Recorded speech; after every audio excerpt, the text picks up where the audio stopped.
आज हम बात करेंगे शनि देव की।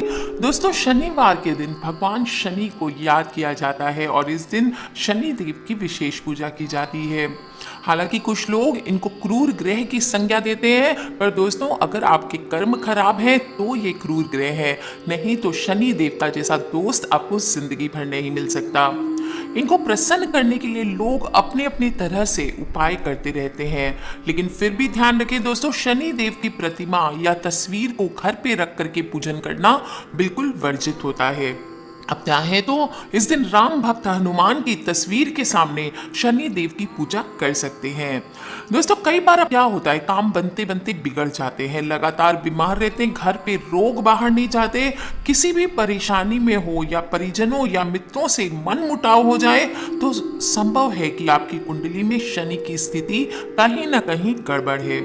हो सकता है आपके ऊपर शनि की महादशा है, साढ़े साती है, ढैया है, कोई भी या कुदृष्टि है, कुछ भी हो सकता है। ऐसे में शनि देव को शांत होने के उपाय करने चाहिए। इसके लिए आप शनि देव की पूजा घर पर भी चाहे तो कर सकते हैं। शनि देव को अपनी पत्नी के द्वारा ये श्राप था कि किसी पर भी वो सीधी नजर डालेंगे तो उनका अनिष्ट हो जाएगा, इसलिए वास्तु के अनुसार घर पर शनिदेव की मूर्ति रखना वर्जित माना जाता है। याद रखें कि उनको मन में ही स्मरण करके उनकी पूजा करें। शनिवार को हनुमान जी की पूजा का विधान आता है और आप अगर हनुमान जी के समक्ष पूजा करते हैं तो शनि देव को याद करके पूजन करें, इससे भी शनिदेव अत्यंत प्रसन्न होते हैं। सामान्य रूप से आपको पूजन करनी चाहिए, फिर बाद में किसी भी निकट के मंदिर में जा करके शनि देव जहाँ पे भी स्थापित हो वहाँ पर आप नीले या काले रंग के वस्त्र अर्पण कर सकते हैं। आप चाहें तो अपना मुख देखकर किसी लोहे के बर्तन में थोड़ा सा कड़वा तेल या सरसों तेल जिसको कहते हैं वो डाल लें और फिर उसमें अपना चेहरा देखें और फिर शनि देवता को चढ़ा दें। अगर शनि देवता नहीं मिलते, किसी गरीब को भी आप ये दान कर सकते हैं। लेकिन काले वस्त्र धारण करना शनिवार के दिन अत्यंत लाभदायक माना जाता है। सरसों या तिल के तेल से दिया जला करके शनि देव को या हनुमान जी को अर्पित करें। साथ ही शनि देव को तिल, काली उड़द या कोई भी काली वस्तु आपको भेंट चढ़ानी चाहिए। शनिवार को शनि देवता की तो पूजा का विधान है ही दोस्तों, कुंडली में इन्हें अनुकूल करने के लिए सभी लोग प्रयास करते हैं, लेकिन शनि देव को शांत करने के लिए आप राम भक्त हनुमान जी की भी आराधना कर सकते हैं। शिव पुराण के अनुसार हनुमान जी को 11वां रुद्र अवतार माना जाता है शिव जी का, और शनि देव भगवान शंकर के परम भक्त और चेले माने जाते हैं। भगवान शंकर ने ही शनि देव को संसार का न्यायाधीश होने का कार्य दिया था और न्याय करते समय शनि देव व्यक्ति के कर्म के अनुसार उसे अत्यधिक पीड़ा देते हैं। पुराणों के अनुसार उन्होंने न सिर्फ मनुष्य को, यहाँ तक कि देवी देवताओं को भी पीड़ित कर रखा है, जिसमें भगवान गणेश और चंद्र देवता भी शामिल हैं। शनि देव पर नियंत्रण रखने के लिए भगवान शंकर द्वारा शनि देव को समय समय पर हनुमान जी के द्वारा पीड़ित करवाया गया। साढ़े साती में हनुमान जी पर चमेली का तेल अगर आप चढ़ाते हैं तो ये साढ़े साती से आपको राहत मिलती है। आप चाहें तो 8 बरगद के पत्ते ले लें। अगर बड़ का पेड़ नहीं है तो आप पीपल का पत्ता ले सकते हैं।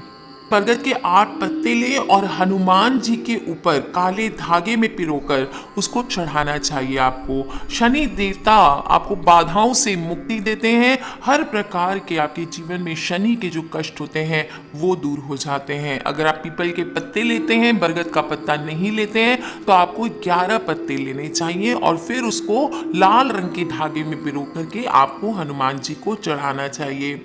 दोस्तों, हनुमान जी पर काले पान का बीड़ा लगा लें, उसमें 2 लौंग डाल दें। इसको भी चढ़ाने से शनिवार के दिन शनि देव द्वारा जनित जो दुर्भाग्य होता है उसकी समाप्ति होती है। सभी प्रकार के कष्ट मनुष्य के कट जाते हैं।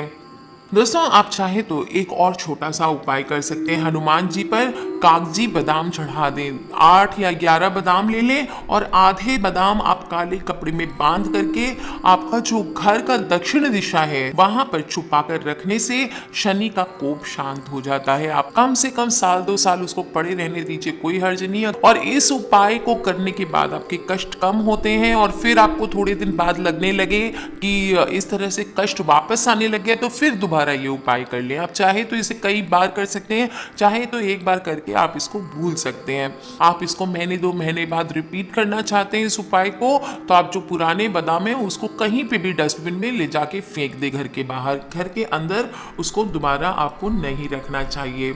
आजकल इस भाग दौड़ भरी जिंदगी में किसी के पास शायद टाइम नहीं है कि रामायण आदि जैसे जो ग्रंथ हैं पूरा पूरा पढ़ सकें। ऐसे में दोस्तों अगर आप एक विशेष मंत्र का उच्चारण करते हैं तो माना जाता है आपको संपूर्ण रामायण को पढ़ने जैसा फल प्राप्त होता है।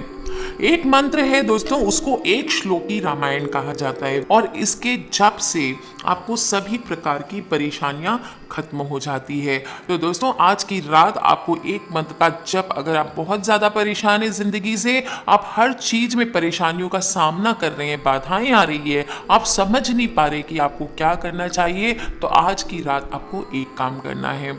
एक पार्टी पर लाल रंग का कपड़ा बिछा लें और उस पर हनुमान जी की फोटो को आप विराजित कर लें। आपके पास मूर्ति है तो अच्छी बात, और उसके बाद वहां पे हाथ जोड़ करके बैठ जाएं।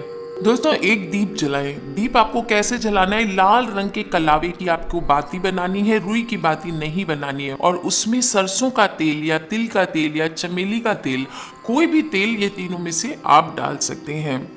उसके बाद उस दीप को जलाना है। थोड़ी सी मिठाई, आपकी इच्छा जो हो, बूंदी के लड्डू हो, कोई भी पीली मिठाई हो, या फिर आप गुड़ और चना भोग में रख सकते हैं। इसके बाद एक मंत्र का आपको जप करना है।